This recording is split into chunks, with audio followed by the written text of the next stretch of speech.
A windmill is a tactic that usually appears with a bishop and a rook. Just two pieces that you need to execute a windmill. It can happen in other patterns as well, but this is the most common. So let's see how it is done. It happens when you have a discovered attack possible with our bishop by moving the rook. Now, in this position, what is our best option? It might seem like we can do one discovered attack and that's it, but no. We can first play rook takes knight, check, king has to move. Now, instead of making a normal move, we again go back to g2. So the white king is stuck there as long as we have this setup. So we can now take on g4. Bishop can't take it, it's a discovered attack, and that's not it. We go back.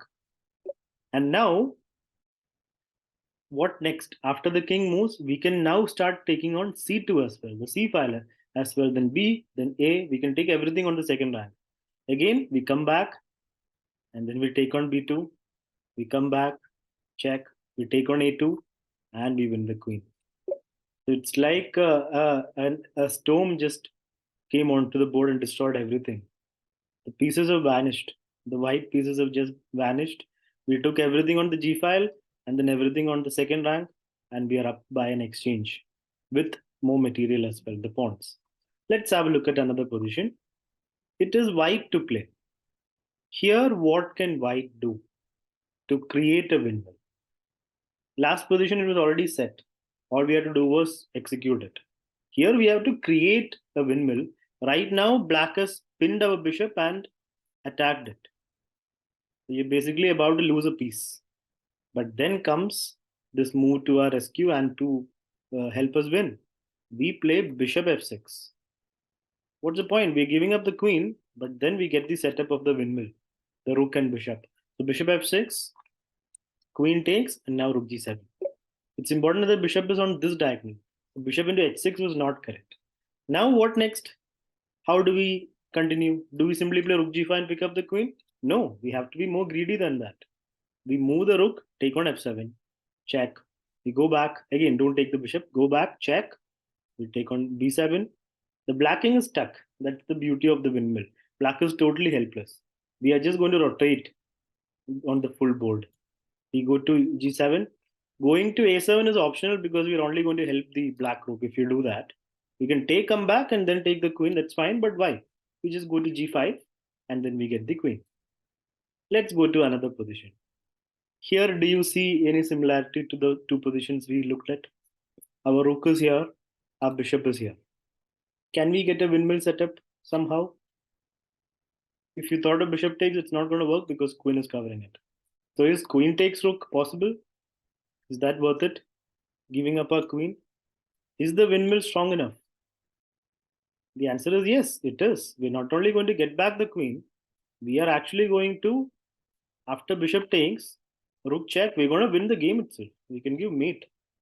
Of course, you can take the bishop, come back, attack the queen, take. That is also winning your upper rook. But we don't need all that here. Just any rook move on this file is mate. Because the black king has no squares and there's no way to block. This is the diagonal. So windmill can be a very powerful weapon when you get it over the board, and you just need a rook and bishop on the long diagonal to make it work.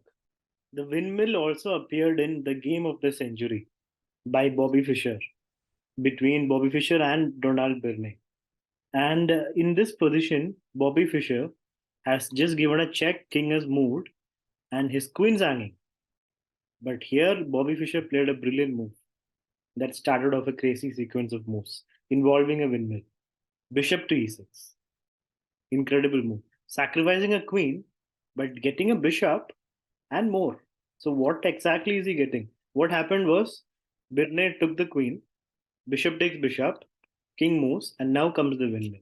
Knight check, king moves. Of course, black can draw it anytime by just moving the knight. But yeah, the knight moves, picks up the rook as well. Right? So you get the piece, the rook. Knight takes pawn first. We don't directly want to go to c3 first. Knight takes pawn. King moves back. White is helpless. He's in the windmill. Knight e2, king moves. Knight c3, king moves. And he picked up the bishop first. Because he will get the rook anyway. The queen's hanging. Right? And queen moved. And here, rook a4. Even better.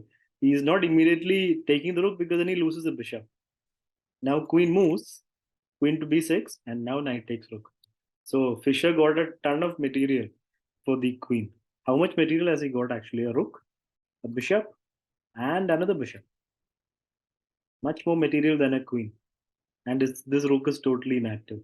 He went on to win in style, but it was this windmill that got him this winning position. What happened was h3, where rook takes a2, king h2, knight f2. Rook comes in, takes, okay, takes check, bishop blocks, takes, bishop moves to d5. Fischer is totally winning because he's got more material than the queen. But how does he convert? Knight moves, queen moves, pawn b5, h4, pawn h5. No hurry by Fischer. Knight e5, king g7, getting out of the pin. King moves, bishop check. Now the finish is coming. King f1, knight check. White is caught in a mating net. Bishop check, king moves. Bishop check, king moves. Knight check, king moves. Knight c3, and now bishop a3 was also made. He plays rook c2, checkmate. So that's how Fischer used the windmill in this game. Basically, here in this position, he played bishop e6. Tough to see that move, right? But he found it, takes, and then he got the bishop. Windmill takes, and then takes the bishop, and then takes the rook, and he went on to win.